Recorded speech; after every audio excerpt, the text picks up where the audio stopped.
Hey there, Teddy Rubskin here, and today we're talking about Batman villains. Oh yeah, he's got a lot of fucking villains. He's known as the Rogue Gallery of villains. And one of my favorites is Two-Face. He's awesome, yeah. And he wasn't on the original show with Adam West. He didn't show up in the comic books until the fucking 70s, right?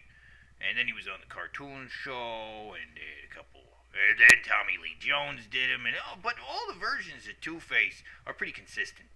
It's always that same side of his face. It's like, that side gets burned off, and he's always got that coin that he uses to flip, and because he's split personality and stuff.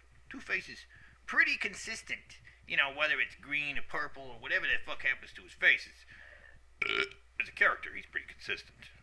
There's Poison Ivy, who's another character who was created in the 70s. Yeah, she hasn't been around since the beginning, but, now she's been in a cartoon show and fucking comic books, even the movies. It's not a particularly cool villain or a very popular villain or even a very threatening villain. She's got plants, That's not, yeah, not very threatening. In fact, on the cartoon, they had her team up with Harley Quinn because she fucking had anything else to do. What the fuck else you gonna do with her? She's gonna team up with Harley Quinn. Yeah, because she's kind of. I don't think she has even a chance of showing up in the new, like, Dark Knight movies at all. I think she would be an ill fit for that kind of world that they're doing. In fact, there's a lot of Batman villains that just won't fit with Christian Bale, Christopher Nolan's version of Batman. Like the more fantastical ones, like Man Bat, Killer Croc, or even Bane, really, because there's like a science fiction aspect to stuff. It just won't work. There's just a more realistic Batman that takes place in the really real world.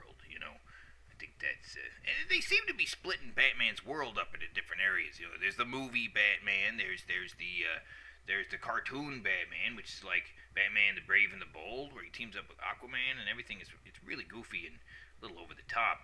And then there's the Batman in Arkham Asylum, who's kind of a blend of the two, kind of the fantasy Batman and the more realistic Batman, kind of blended together. It's kind of weird.